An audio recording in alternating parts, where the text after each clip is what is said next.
My name is Father Tom Prendergast. I've been called Father Pentecost many times, and once I was called Father Flabbergast. I was stationed at Santa Sophia from July 1, 1977 to January 1, 1993, so 15 and a half years. My name is Father Joseph Masser. When I was at Santa Sophia, I was known most of the time as simply Father Joe, but some people, because when I was there I was stationed with Monsignor Prendergast, and I was a newly ordained person. In fact, I arrived in April of 1989 and I was still a deacon, and then I was ordained July 1st, 1989, and then that was my first assignment for 2 years, and people would call me Monsignor. My name's Father Justin Langill, and I'm happy to be on this little video with Santa Sophia Church. I served as an associate pastor from 1992 to 1996 over the course of 3 pastorates. Monsignor Tom Prendergast, first of all, Monsignor Mark Campbell, who came second in my stay there, and then third, Father Mike Radicek. My name is Father Mark Campbell, and I had the great privilege of being at Santa Sophia beginning in January of '92. I was there for about 3 years, all too short a time. Father Justin Langill was the associate there. He preceded me there. He'd been with Father Prendergast, Father Tom. It's Father Mike Radicek, and went by Father Mike.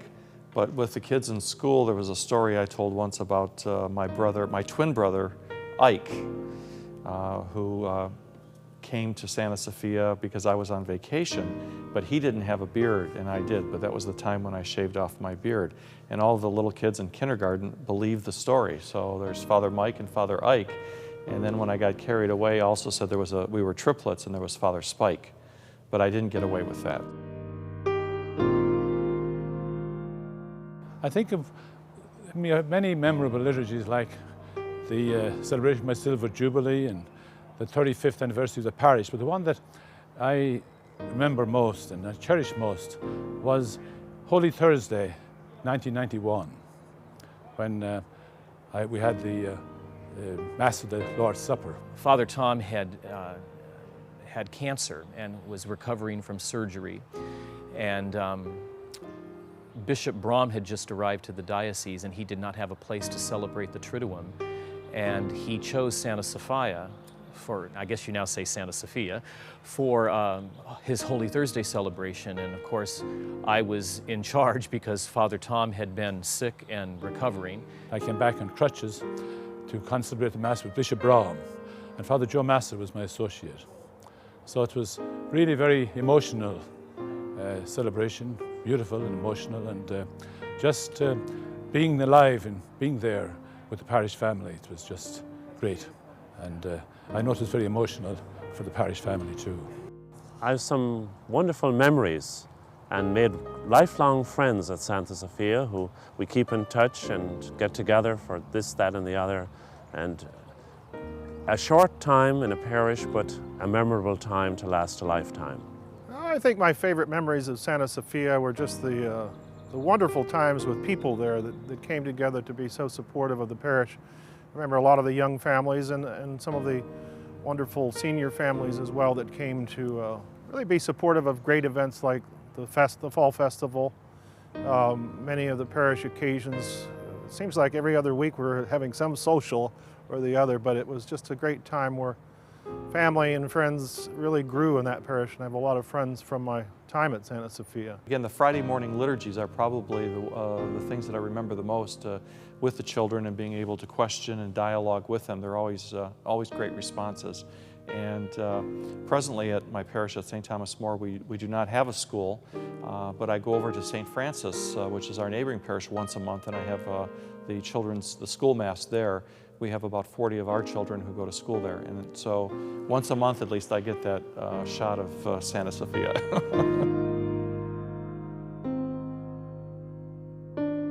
I think the biggest thing, and the one that I'm proudest of, is building community there. All the different multiple cultures and ages and economic status of people, they all work together, and we're all as a family. And I think we did a lot in that area.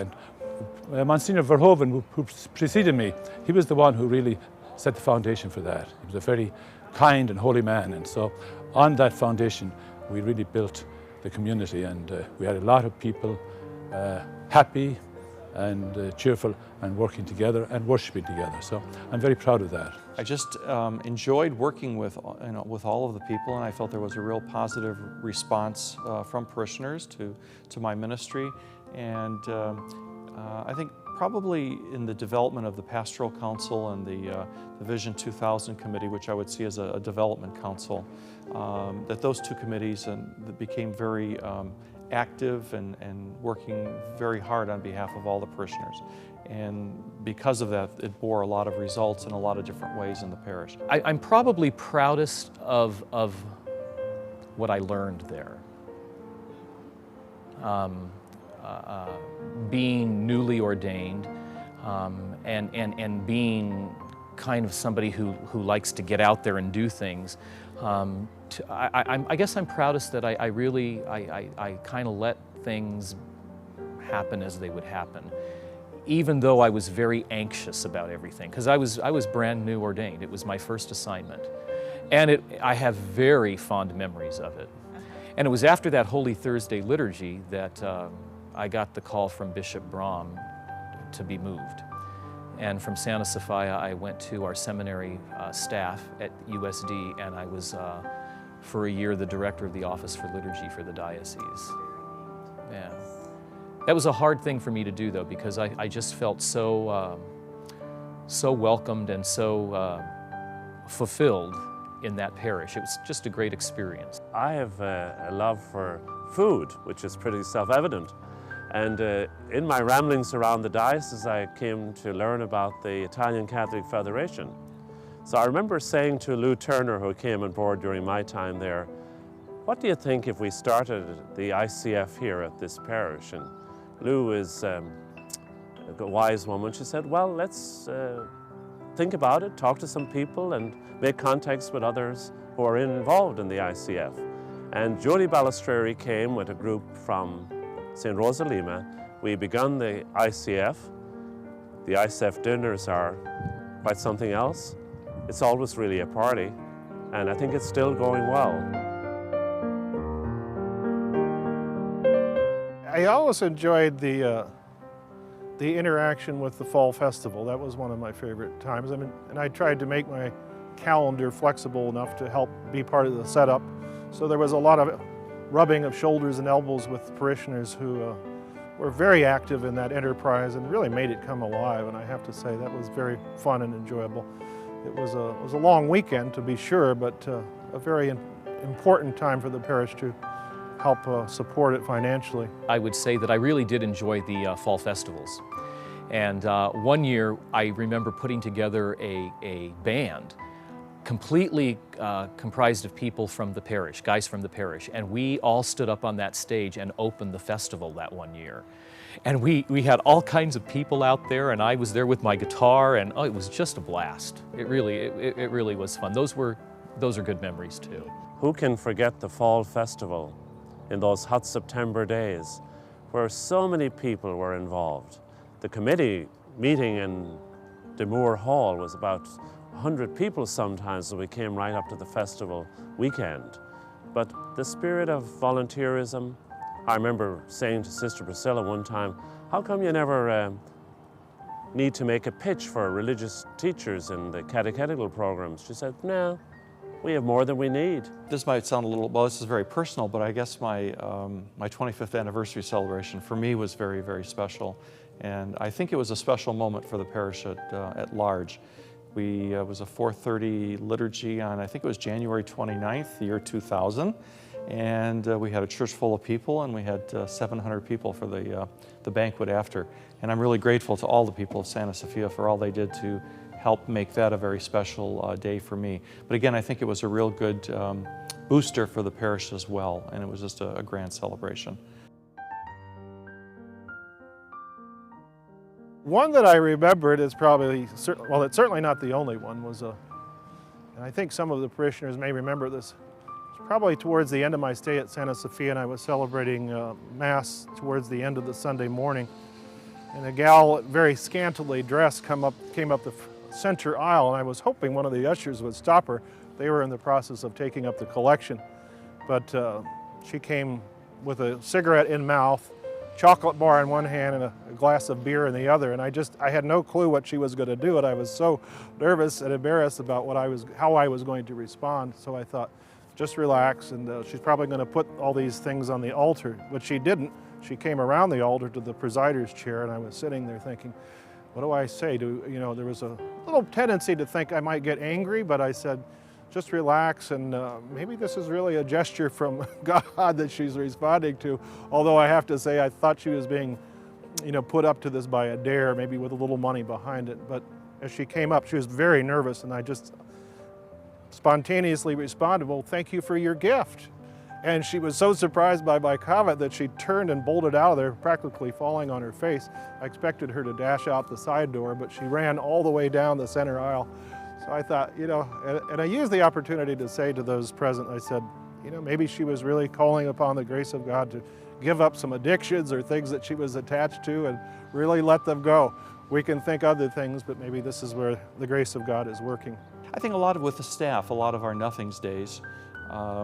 One day that I remember especially was one of our first Nothings Day with the staff, where we just took time off to go out to lunch, and I told the staff that we were going to a very, very special place and they really had to dress up. And Lou Turner just put on her best. She dressed to the nines, and much to her surprise, we went out to the Delzura Cafe in Delzura, and she was a little shocked at that, but it was fun. What I learned very early on was probably to let things alone as best you could, because things were in place, and just to let them be the way they were. And the importance of just loving the people and letting the people love you. In fact, when I think of my memories of Sophia, I really think of families that I'm still in touch with. The Krenzes, Dean and Marin, Manuel and Candy, the Andersons, Herb and Mary Jane Barrick. All of those memories are still with me, and partly because they're not just memories, I do see them. Well, I enjoyed very much the celebrating liturgy, masses for the people, hearing confessions, reconciliation, and especially visiting the sick and the bereaved. I think that's where I felt most fulfilled as a priest. The real spirit of Christian living, which Cursillo movement gave to Santa Sophia. So many parishioners were involved in Cursillo through the years, and when we would have our Christmas gathering, and Jim Lydell would play the puccicello. What a great celebration of Christian living with those people. And I think it was an underpinning for much of the ministry that took place there. Another facet that really blessed me in my time there was the Bible study groups. On a Monday evening, we had over 150 people meet for Bible study.